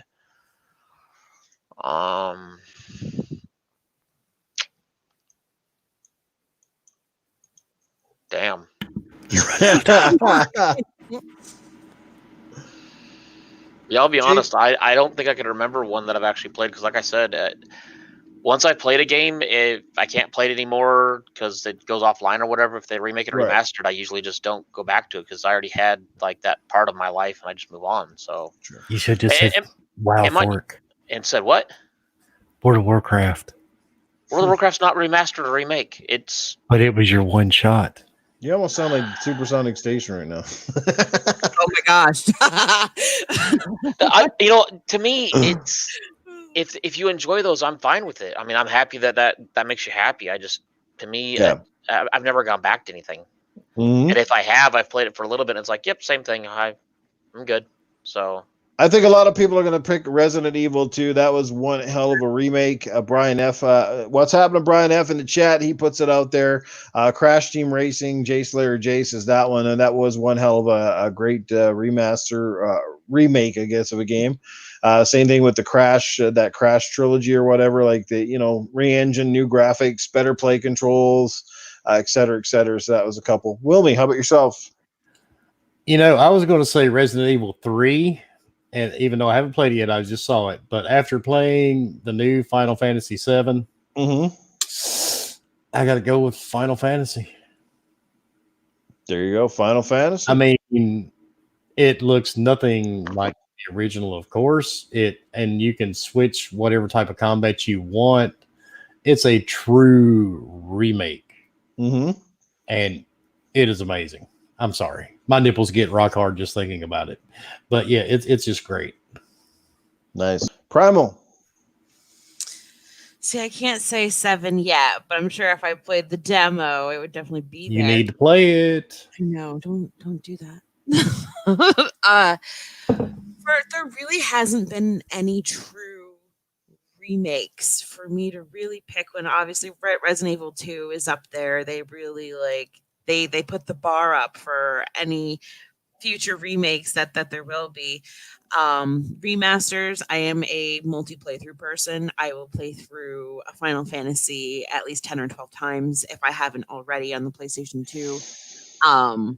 With thousands of save files. I can remember now. But for me, with the remake, it's kind of difficult because sometimes they lose the magic of the remaster, and sometimes I'd rather even would prefer to play the clunky remaster versus something that's going to lose what made that game that game. Like I said earlier, with the Final Fantasy VII remake, I don't really see it as even a true remake. I see it as an ode to Final Fantasy VII because I honestly, that game was so massive. There were so many side things to it.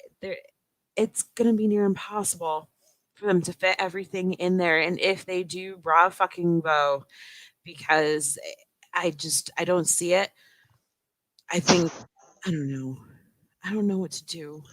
I'm really conflicted about. Well, if you don't know what to do, maybe you'll know who to do. Looks like Jay Slayer J in the fucking chat is all hot and horny over you there. So now. That's bored by track of thought. But no, it's just like a remake needs to still keep the magic of the original for it to be even good. And that's why Resident Evil 2 is so successful. You still get that feeling that we all had when we first played it originally back in the day. So. Gotcha. Oh, yes. I want a Mass Effect trilogy remaster. I want a fucking remake. Well, I can think of a couple that have certainly, when it comes to, let's say, remasters, I think Skyrim on the Xbox 360 and Xbox, the Xbox One, the PS4, like the remaster of that game is definitely a lot better than the original. A higher frame rates, better resolution, just things looked and played better from a game that was obviously on just about every type of console imaginable and sold millions and millions and millions of copies. So that's certainly one. But I mean, as far as one of mine, if you go back, the Tomb Raider anniversary.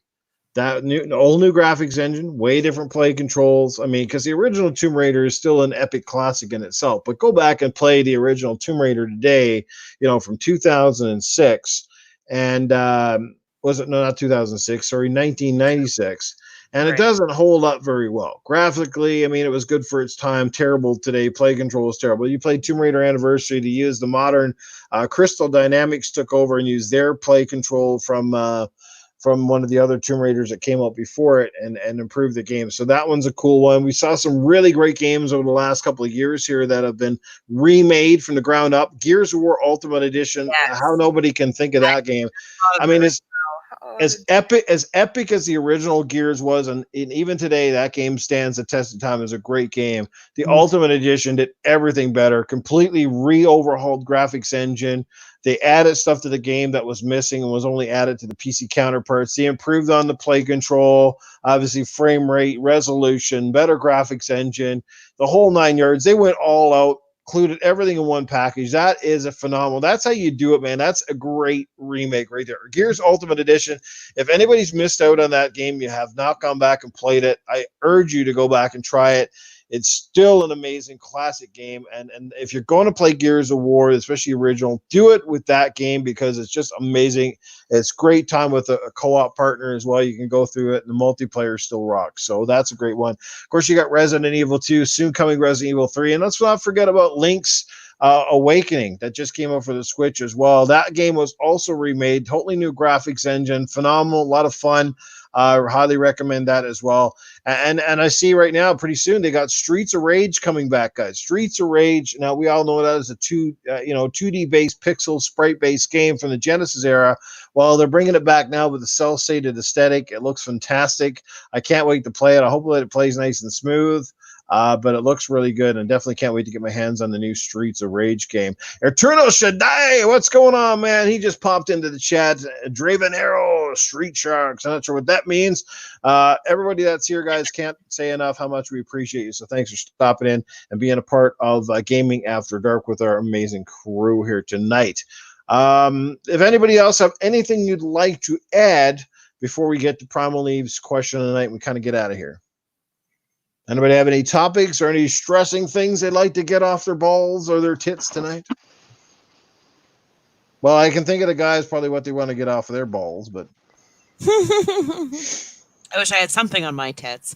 I gotta say, you guys, I don't know if you've been doing too many podcasts, but you're a little more sedated tonight than I was thinking you were going to be. No, I was on the phone at the hospital, so. Okay, well, hopefully it's all good. Hopefully it's not. No, I work at a hospital, so. Oh, okay. Oh, so you're doing the show and working. Well, no, yeah. No, I kind of doing the same thing. Caught red-handed. God. No, someone broke into our hospital and stole a whole bunch of gloves and masks for what we know what's going on. So now we have a meeting tomorrow over safety protocols and everything. So No. Seriously, they didn't steal drugs. They stole no, they masks. didn't steal drugs at all. They stole masks, which they're the wrong masks to prevent getting coronavirus. They're not the N95, and they stole gloves of all different sizes and everything. And it's just like, seriously. So now, well, I mean, at least they and didn't apparently steal. people have been approached in the parking lot about so now we're like so contrabanding gloves and masks, be out in the parking lot trying to pimp them off. Hey man, you want some gloves? There's not even for like $20. There's not even a person in my state that has the coronavirus. So this is like, seriously. It would have been funnier if they had stole pads, wouldn't it? Yeah, I mean, to me, I won't get on that. We can move on to Primals. Boom, boom, boom, looking in the room, Double Barrel Gaming. Boom, boom, boom. What's going on? That man right there is the reason I ordered the new Final Fantasy, because all those screenshots he was posting yesterday. That's right. Well, that's just craziness, man. Well, if they can't use those the gloves, they can't use the masks and the gloves of coronavirus. Well, then maybe they could always use it for some dirty sex. So there you go. And yeah, you can. So you can't smell it, can't taste up. it. So. Yeah, people do be tendy and nasty and don't wash their hands. It is unbelievable how many times I can go to a restaurant, go in the washroom, take a piss. I go to wash my hands and watch someone come in behind me and they're taking a piss and they just walk straight out. You're like, you dirty bastard. Literally. Just remember, your cell phone is 20 times more dirty than the toilet seat. Yeah, I can probably believe that. Yeah, doorknobs. Ugh. Yeah, burst. All right, where were we at here? What part of the discussion are we on here? Yeah, I was just asking somebody wanted to add anything. Wilmy, got anything you want to add tonight? No. You're all good.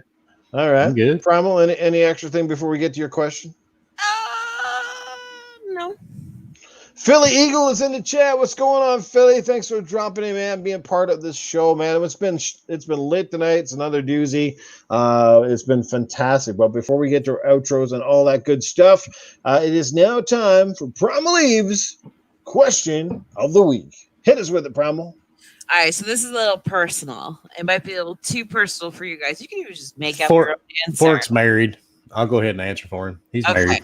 We've actually had this situation previously where certain people wouldn't answer certain questions due to marriage or just whatever. Embarrassed. Well, I'm a very open person. I have nothing to hide. There are, of course, there's personal things and private things in my life I won't share with you guys, but for the most part, I laugh about my life, so I always think everything's kind of like not a joke, but sometimes the best way to look at certain situations is to laugh about them. So what is your most embarrassing sexual moment that you have had in your life? It could be by yourself, with a partner, multi-partners, but whatever it is. Or if you saw, like, I don't know if you guys are like voyeurists or anything, but yeah, what is your most embarrassing sexual moment? And that's open to the chat as well. If we got any brave souls in the chat, you're willing to share. I'm not a voyeur, but I'm an X-ray tech that works in the ER, and I've seen all sorts of shit. Yeah. 64-year-old guy came in with a mason jar in his ass. With a cue ball. Hold on. It gets better. With a cue ball inside of it.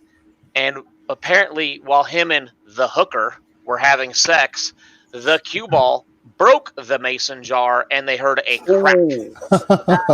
So as she drove him to the hospital, leaking blood on her nice Lexus, and we took the x-ray, you could see the lines of the break on the x-ray.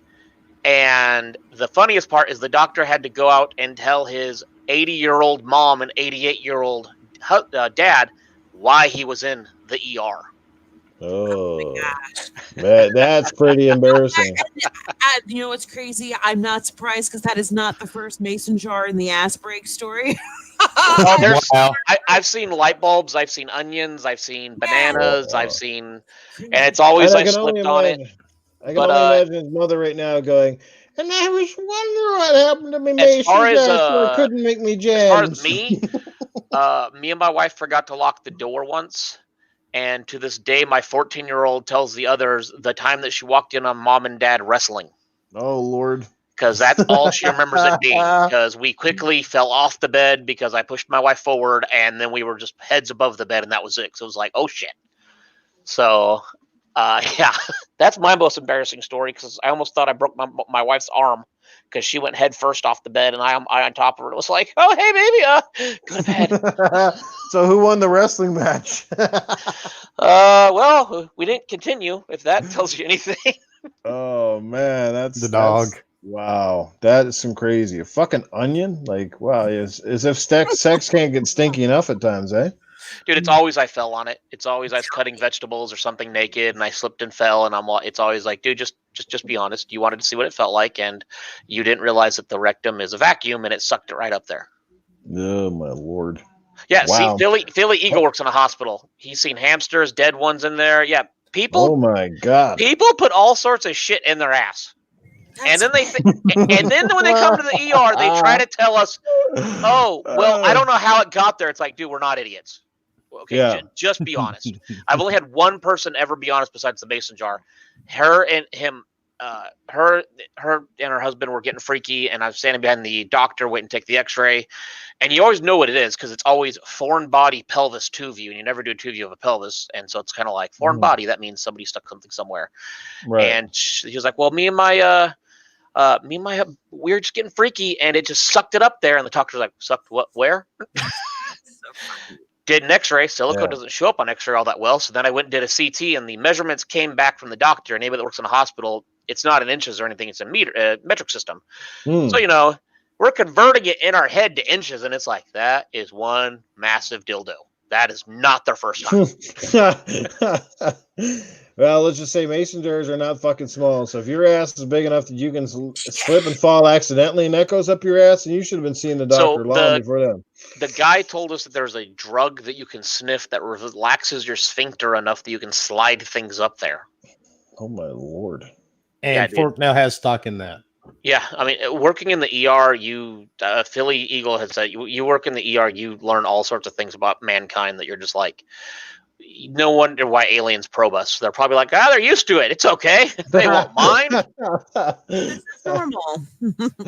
Oh, okay. Well, it's going to be hard to top his story, but go ahead, Wilmy, if you got something. Well, I live at the beach, right? No, we did not. Did you shove a shell up your ass? No. We got caught on a sand dune. Right on the beach. It was 1 a.m. Yeah, got stone cold busted by the lifeguards. Oh, do you guys need help? Is that what they said? Do you throw your back out? It was not pleasant. Let's put it that way. Just remember, having sex on the beach, sand gets in places you can't get it out of. Oh, yeah. Cyber Gunter in the chat says, it was embarrassing for her. I went down on a girl. She smelled bad. I told her to wash up, went down on her again, and he almost threw up. There you go. That's always a nasty experience. I'm more shocked that you went down again after it's I'd have been like, nope, I'm out. Sucker for punishment. Yeah, there was a hooker that came into the ER that had some green foam leaking from there, and she just got done having sex with a guy. Oh. And the ER doctor's like, someone just fucked that. That's disgusting. Fucking Ninja Turtle, Secret of the Ooze. Oh my god. Well, this girl's not foaming at the mouth. She's foaming between the legs. Nasty. God damn it. Anything else there, Wilmy, or is that as embarrassing as it gets? Or is that embarrassing as you want to say? That's as far as we're going to go. That's as far as we're going to go. Sounds like he's got another story that is not for YouTube publication. Well, we'll save that for the gaming, like the gaming after dark. There you go. That's right. That's right. Easy money's there. You did a 2-finger smell test first, bro. That's it. Primal. Well, see, Oh no, that's just I would have sex everywhere. So I've been caught by the cops at beaches and stuff, and like they'd always tell me to just hurry up and finish. I've never been told to leave exactly, but that's not my. Can we watch? Story, right? It's probably what happened. I didn't care. I was young and dumb and full of cum. But I think my most embarrassing story was, or at least for me, and this is as a parent, my daughter, she was very, very young, and it was like 3 a.m. The whole place, everybody was sleeping, and me and my ex were going at it. Usually doesn't last long, so I try and be a little bit louder to help him finish. And I guess I was too loud, because next thing you know, my daughter bursts into the bedroom. Her face is beet red. She's screaming and crying, "Stop, stop. Don't hurt my mommy." And that's all I heard. And it was so embarrassing and so awful. I died. Like, I could never. She had thought that, because I spoke to her, she thought I was being murdered. So I'm wondering if I sound either really, really bad or this poor girl, like, knows what somebody sounds like when they're getting murdered. Oh, man. But see, I have other ones too. I'm going through my catalog right now of embarrassing things. She's got them written down in her little diary, embarrassing moments. Right? I should just write a book, and then I should do some ASMR or on my own channel. Yeah, that'd be great. No, I could probably make money that way, couldn't I? Well, the one that sticks out for me is pretty simple. I was much like Cybergunder. I was going down on a girl. Now, she didn't smell. That was the good news. She wasn't smelly, but she did tell me before I got to that point, she said she was close to her period. So guess what happened while I'm downstairs eating some chow? You became Dracula. Yeah. I got the red blood boat came along, and it was kind of gross. I think I got a mouthful, and it was nasty, and that kind of ruined the mood. So that was kind of embarrassing for both of us. And I'll leave it at that. You guys can only imagine. Yeah, I should have brought some French fries for that one. I could have done the 2 fry tester first. Oh man! Right then. Yeah, took a chance and did the dance. Yeah, that was nasty. Yeah, but alrighty. But that's it for me. I've had other crazy stuff too, but I don't think that's probably the worst one. That one's definitely crazy. Wilmy says saving that story for HBO. This is Cybergunter in the chat. Actually, it wasn't me, but I've walked into some of the properties that I do, and you'd be amazed at some of the shit. It wasn't him, quote unquote. Oh no, trust me. You guys know what I do, the type of business I own. We walk into some crazy, crazy stuff. So I've seen, 3 and 4, meth heads going at it at the same time with a dog involved, and yeah, I mean it's. Oh no, I've seen a lot of shit. I didn't work for porn, but I used to assist in making porno websites, and one of my things was categorizing everything, and it was from A to Z. There's absolutely nothing that'll faze me at this point. I have seen it all, and some things I really will forever be engraved into my mind. But no, I get it. It's pretty horrifying, some of the shit people do to get their rocks off. But I'm not defending these weirdos or anything. But after a certain point, once you've seen like the whole internet of porn and you get used to seeing the same shit over and over, I kind of get it. Kind of like changing things up a little bit in there. I'm not telling everybody, to stick a mason jar up their ass, but I'm just saying it's up. Tonight's lesson, according to Forkboy, is stay clear of the mason jars, folks. There you go. That is your tip of the week. No. Don't even like start with baby jars because you got to start somewhere. Just don't stick things in your ass. Stay away from the jars, period. They are for food, not for anal If you penetration. stick something in it, tie a rope on it. There's a good tip from Forkboy. Yes, make sure you can get it out. That is the thing. That's You right. strap at least something. Yes, or find a convenient plunger that might work. I don't know. Maybe the plunger will end up their ass. Who the hell fuck knows? Hey, we got HR Bombers in the chat. Bomber, did you bring your sister? She sounds like she could be a bloody one. What's going on, Bomber? Bomber is here, except gerbils. All right, well, guys, we've had a fantastic time here tonight. That brings us to the end of another Gaming After Dark. This was an amazing show, as always, and I knew it would be, especially with my fantastic host and our two awesome guests tonight. So I'm going to let our guests clue things up, let you know where you can find them. I think you'll be finding them tomorrow night, hopefully, and we'll start with Mr. Forkboy Gaming. You can find us tomorrow night on Gaming Beyond the Box. Just Google Wilmy Hood and you'll find him on Twitter, and you'll see where Gaming Beyond the Box is. Plus, we kind of retweet and like each other's stuff. So he's already posted like 4 things, and like we said earlier, Sean Layton did like it. And so, yeah, definitely come check us out tomorrow. We're a very weird show with weird ideas. You can also find me at Forkboy_gaming on Twitter and Forkboy_gaming on Twitch, where we stream and kind of have mediocre gameplay while we make fun of each other. So definitely come out and be fun. Thanks for having us. Thanks for having me, Noof and Primal Eve. It's awesome. What's the one everybody always calls me all the time? People walk into a chat and they always say, "What's it? It's not Noof. They call me something else. What the fuck do they always call me? Dickhead, asshole. Oh, yeah, those ones. Those will do. I'm sorry.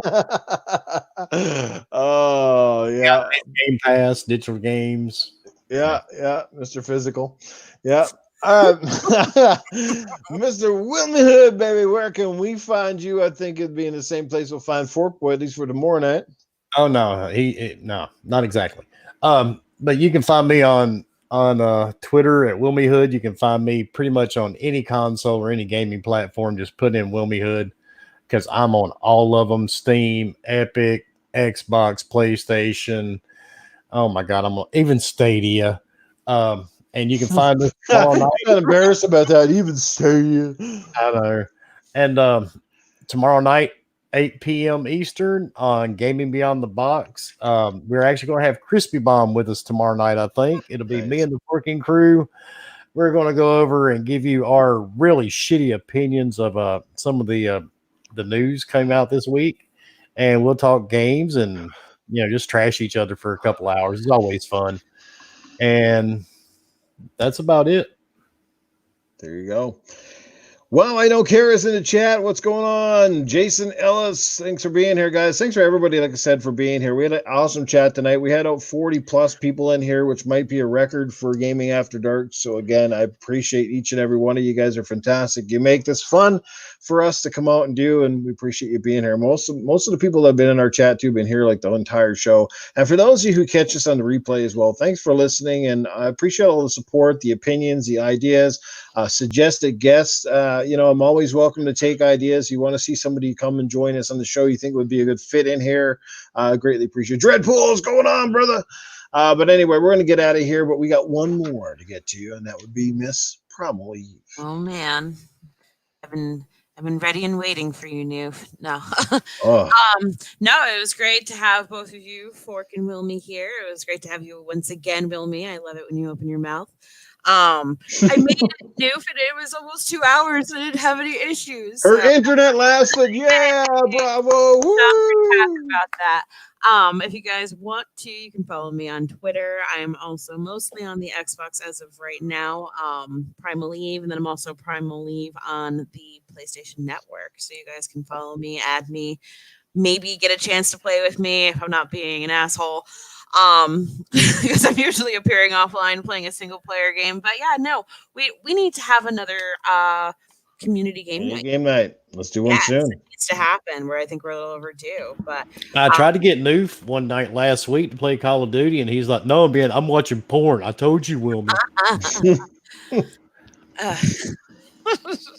But no, it's great. The chat, you guys are great, especially the ones that even for me that I've seen you since I started on the game dosage years ago.